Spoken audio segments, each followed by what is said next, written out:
여러분 안녕하세요. 반갑습니다.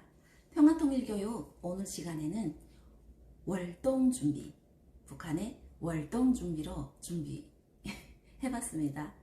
우리나라는 겨울이 다가온다고 해서 특별한 월동준비가 필요치 않잖아요. 하지만 북한에서는 월동준비가 꼭 필요한 준비 과정이죠. 왜냐? 우리나라에서는 대부분 버튼 하나로 난방을 하고 버튼 하나로 가스를 켜고 버튼 하나로 밥을 짓고 우리나라는 이렇잖아요. 여러분들 이때까지 모르셨죠? 우리가 밥을 짓고 반찬을 찌개를 끓이고 온도를 따뜻하게 데우는 이것들이 버튼 하나로 된다는 거. 하지만 북한은 방을 따뜻하게 난방을 하려면 나무를 해와서 산에 가서 나무를 해다가 아궁이에 불을 지펴서 불을 떼서 방을 따뜻하게 데워요. 그리고 밥을 짓는다. 역시 아궁이에 불을 지펴서 쌀을 씻어 가마솥에 앉히고 불을 떼서 밥을 해야 되고 국도 마찬가지인 거죠. 하지만 우리는 이렇게 좋은 사회에서 좋은 곳에서 살면서 우리가 누리고 살고 있는 것들에 대해서 실감을 하지 못하고 살고 있잖아요. 우리는 오늘 북한의 월동준비에 관해서 강의를 들으면서 조금은 우리가 살고 있는 이 편안함에 대해서 알고 가는 시간을 가졌으면 좋겠습니다. 자, 그럼 본론으로 북한의 월동준비는 어떻게 시작되는 걸까요? 우선 겨울하면 난방이 먼저 있잖아요. 추우니까. 북한은 우리나라보다 더 추워요. 어느 정도냐면요, 겨울이 오면 우리가 입김이 이렇게 올라가 가지고 우리 속눈썹이 하얗게 서리가 껴요. 그리고 남자분들 같은 경우에는 이제 수염을 기르지는 않지만 북한에는 수염을 기르는 사람이 없어요. 하지만 이제 약간의 그 잔털들이 여자분들보다 좀 굵게 있겠잖아요. 그러면 그게 하얗게 여기 서리가 내려요. 서리로 수염이 되는 거죠. 머리도 입김이 겨울에 막 이렇게 올라가다 보면 머리도 이게 하얗게 돼요. 그 정도로 추워요. 침을 뱉으면 얼어서 떨어지고 이 정도로 추워요. 그렇게 추운 지역에서 냉난방은 필수적이죠. 따뜻한 구들, 따뜻한 온돌방 필수적이죠. 이거 따뜻하게 하려면은 땔감이 있어야 되잖아요. 근데 우리나라처럼 저는 요즘 우리나라 이제 제가 무등산을 자주 다녀요. 그러면은 무등산 이렇게 보면은 그 숲속에 넘어져 있는 나무들이 그렇게 많아요. 그러면 저는 또 한 번 생각을 해요. 북한 같으면 저거 다 가져다 뗄 텐데. 우리 리프트카, 무등산에 리프트카를 타고 올라가다 보면은 그 숲에 한번 내려다보세요, 여러분. 넘어져 있는 나무들 엄청 많아요. 근데 누구 하나 그거를 가져가는 사람이 없어요. 땔감을 위해서. 북한 같으면은 그게 벌써 누가 가져가도 가져갔죠. 그런 걸 보면서 저는 아직까지도 고향을 떠나온 지 십수년이 됐지만 아직까지도 그런 곳곳에서 고향 생각을 그리면서 이렇게 살고 있어요. 그러면 저도 어릴 때 할아버지 따라서 나무하러 산에 따라갔어요. 재밌으니까 나무하러 가는데 어릴 때는 이제 일을 안 했으니까 할아버지 따라 나무하러 산에 가는 게 참 재밌었어요. 그러면은 할아버지가 구루마에다가 나무를 이렇게 막 싣고, 북한은 나무 땔감도 산에 가서 하는 게 규정이 돼 있어요. 직경 4cm 이상의 나무는 자르면 안 돼요. 산에 가서 나무를 해도 규정이 있어요. 아무 나무나 내가 마음에 드는 나무를 싹 베어올 수는 없어요. 규정이 직경 4cm, 직경이 4cm 이상이 되는 나무는 자를 수가 없어요. 그럼 이게 뭔 말이냐? 직경 4cm 이상이면은 나무잖아요. 심어져 있는 나무. 직경 4cm를 초과 못하게 하는 규정이 바로 나무 가지는 채워가도 된다는 거예요. 소나무가 이렇게 있으면 그 나무 가지는 채워가도 돼요. 그 나무 가지가 4cm 정도겠잖아요. 그래서 나무는 심어져 있는 통 한 그루의 나무는 자를 수 없지만 나무 가지는 채워갈 수 있는 이런 규정이 또 있어요. 북한에 또. 그러면 할아버지와 같이 가면 할아버지는 나무를 이렇게 해다가 구루마에 싣고, 그리고 소나무가 엄청 많아요. 산에. 그래서 그 솔꽃물이라고 하죠. 이렇게 솔잎이 땅바닥에 떨어져서 노랗게 된 그 솔꽃물을 마대에다가 꽉꽉 채워갖고 와요. 그럼 걔가 또 화력이 엄청나거든요. 이렇게 타는데 화력이 엄청나요. 이렇게 나무하러 다녔어요. 이렇게 남자들은 땔감으로 월동 준비를 해요. 남자들은 땔감 준비를 해야겠죠. 그러면 여성분들은 무엇을 하냐? 김장. 북한의 김장은 거의 반년 이상의 식량이에요. 우리나라는 김장철이다, 김장식이다 라고 표현하지만 북한은 김장전투. 모든 것이 북한은 전투를 통해요. 김장전투죠. 김장철에는. 그리고 봄이 오면 위생 전투.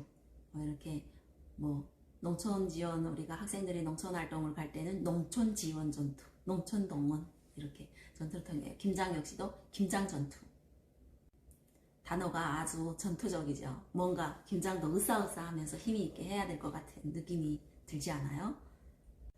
북한에서 김장전투 가장 중요한 배추 절이기. 이 풍경도 우리나라와 달라요. 우리나라는 요즘은 절임 배추 많이 쓰잖아요. 저도 절임 배추를 사다가 버무렸었어요. 작년까지. 근데 올해부터는 저 김장을 안 하거든요.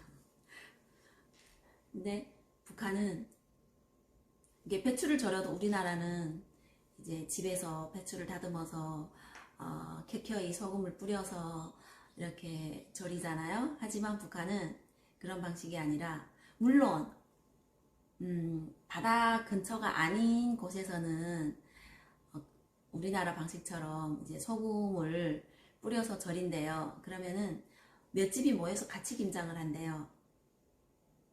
그러면은 이돌이, 삼돌이, 오순이 이렇게 몇 집이 모여서 김장을 하겠잖아요. 그러면은 맨 처음에 한 집의 김장이 가장 맛있고 맨 마지막에 한 집의 김장이 쓰대요. 그 이유가 뭐냐? 맨 처음에 한 집 김장은 이제 소금을 켜켜이 뿌려서 배추를 절여서 그 김장하는 그 방식이 제대로 된 공정을 거쳤겠잖아요. 근데 두 번째, 세 번째까지는 괜찮은데 그 맨 처음에 절였던 그분의 소금물을 가져다가 한번 사용했던 소금물을 가져다가 그 물에다가 이제 다른 집에서 또 배추를 절이고, 또 이 집에서 배추가 다 절여지면 또 세 번째 집에 가서 그 배추를 또 절이고, 이런 식으로 하다 보니 그 순수의 그 소금 맛이 이제 변질이 됐겠잖아요. 배추가 절여지는 과정에 배추에서의 어떤 성분이 나왔을 거고. 그래서 마지막에 하는 집 배추김치가 제일 맛없대요. 제가 최근에 알았어요, 이거를. 제가 최근에 김장 봉사활동을 4차례나 하면서 이제 저희는 모이면 고향 얘기가 절로 나와요. 그래서 이제 자연스럽게 김장 봉사를 하면서 북한에서의 얘기를 했더니 함흥에서 살다 오신 분이, 함흥도 바닷가인데 이분은 아마 시골 쪽이었었나 봐요. 그래서 그게 아니라고, 우리는 서너 집이 모아서 같이 이제 그 소금물을 재활용하면서 그렇게 김장을 담궜다고 하더라고요. 근데 저희는 어떻게 담궜냐면요, 배추가 이렇게 들어와요. 집에 세대별, 식구별 이렇게 배추가 들어와요. 그러면은 배추를 구루마에다 싣고 근처 바다로 가요. 그래서 커다란 그물망에 배추를 다 넣어서 바닷물에 집어넣어요. 그러면은 하룻밤이 지나면 배추가 잘 절여지거든요. 왜? 바닷물이 짜잖아요. 설마 우리나라에서 사는 여러분들, 우리 친구들은 바닷물이 짜다라는 사실을 모르는 친구들이 없겠죠. 바닷물의 맛은 무슨 맛? 짠맛, 소금맛. 강물은 그냥 물맛, 아무 맛이 없죠. 하지만 제가 중국에서 동북 삼성에 살면서 바다가, 중국 동북 삼성은 바다가 없어요. 없는데 제가 바닷물이 짜다라는 얘기를 했었는데 누구도 바닷물이 짜다는 사실을 모르더라고요.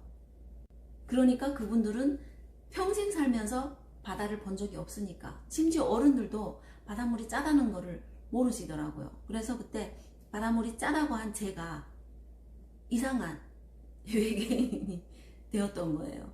하지만 세면이 바다로 된 우리나라에서 살고 있는 여러분들은 바닷물이 짜다는 사실 알고 계시죠? 그래서 이 짠 바닷물에다가 배추를 하루 동안 절여요. 그래서 이튿날 건져서 깨끗이 그 바닷물에다 씻어요. 씻어서 깨끗이 씻어서 다시 구루마에다 싣고 집에 오죠. 근데 배추량이 어마어마해요. 구루마로 몇 번을 실어 날라요. 왜냐? 북한은 이 김장이 반년 이상의 식량이기 때문에 우리나라는 사시사철 여름에도 물론 여름은 모든 것이 풍부하죠. 겨울에 우리가 지금 딸기가 나오잖아요. 북한에 이 계절에 딸기가 어디 있겠어요. 우리 눈이 펑펑 내리는 겨울에도 오이가 있잖아요.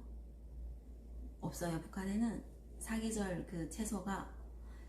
그래서 김장으로 이 모든 그 반찬 이거를 해결을 해야 되니까 김장량이 많아요. 그래서 북한은 4인 가족 기준으로 4,500kg의 김장을 해요.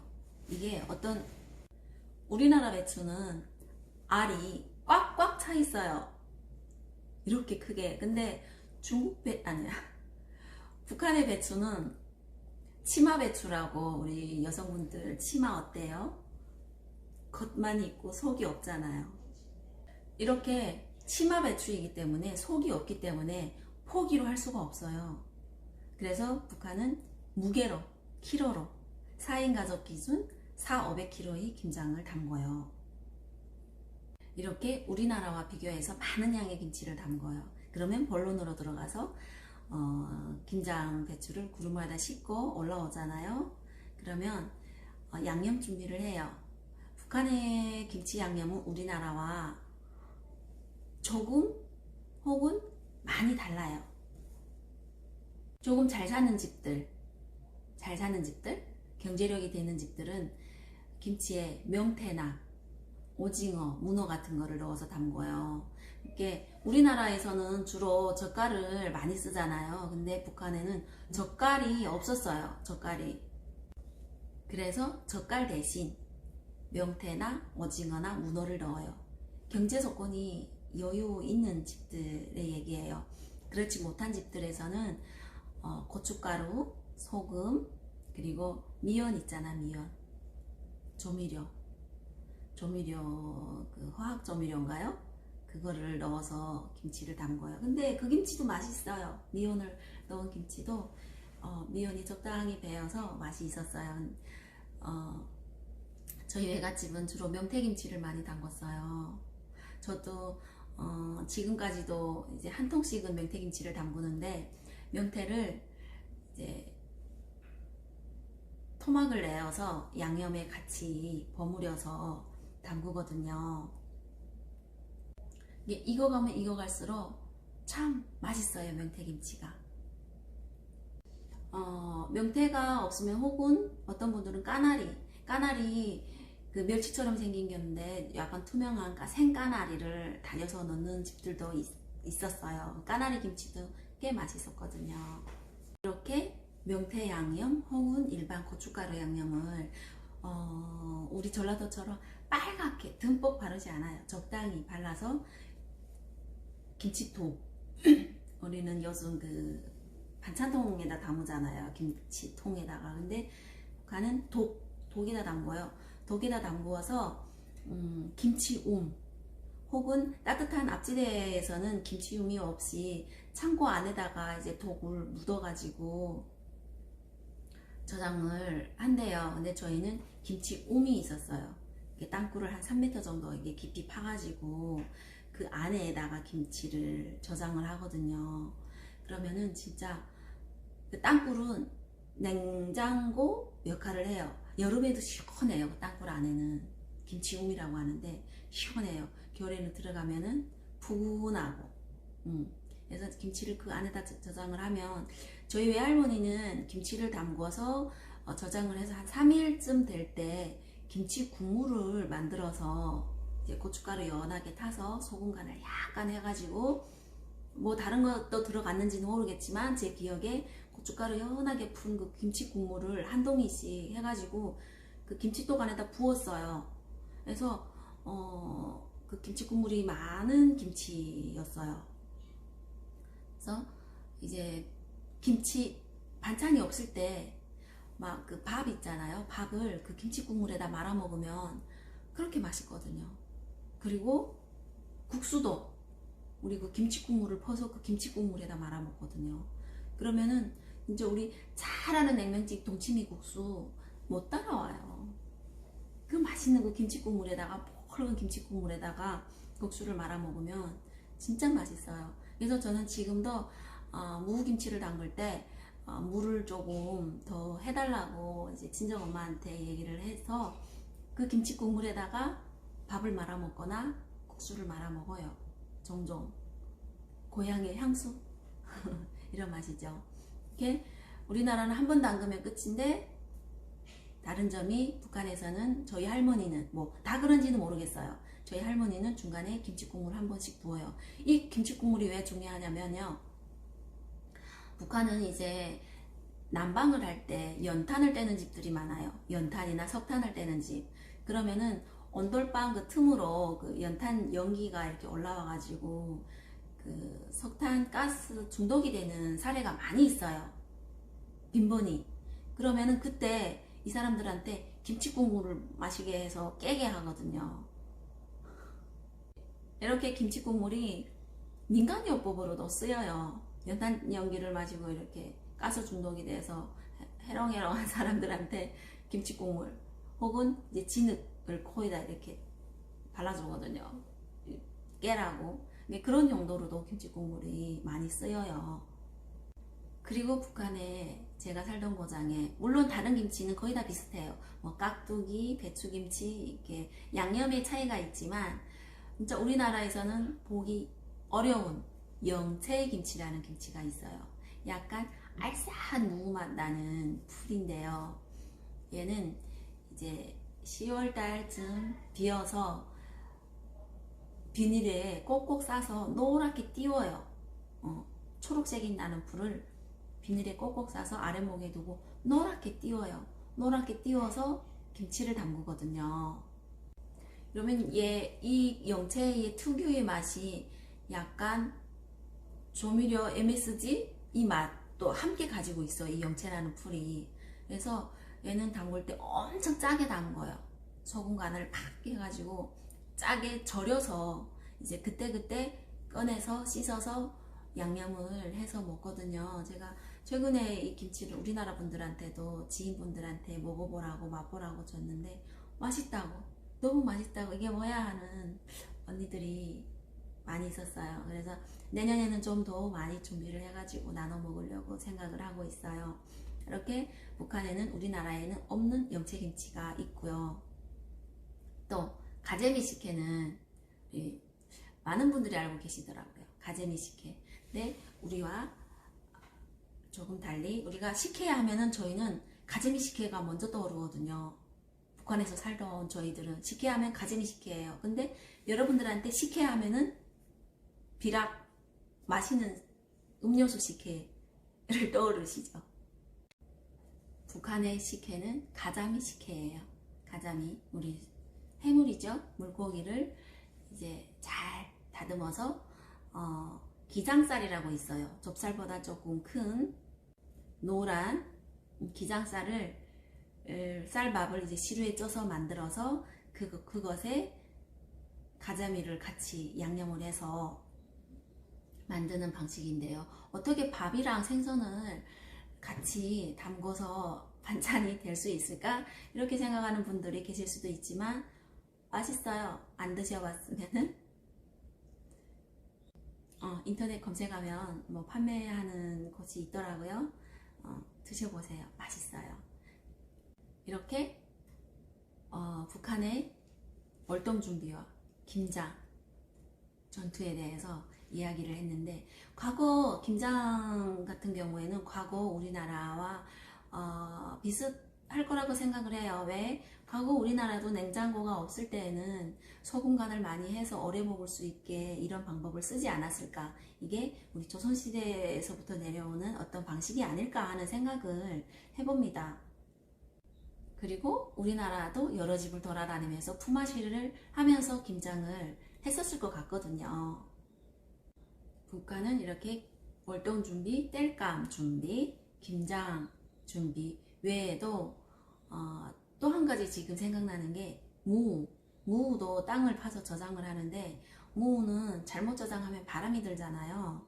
그래서 무를 저장할 때 저희 외갓집에서는 무 이렇게 이파리를 자른 부분에다가 진흙 있잖아요. 진흙, 노란 진흙을 이제 반죽을 해서 거기다 바르더라고요. 바람이 들어가지 말라고.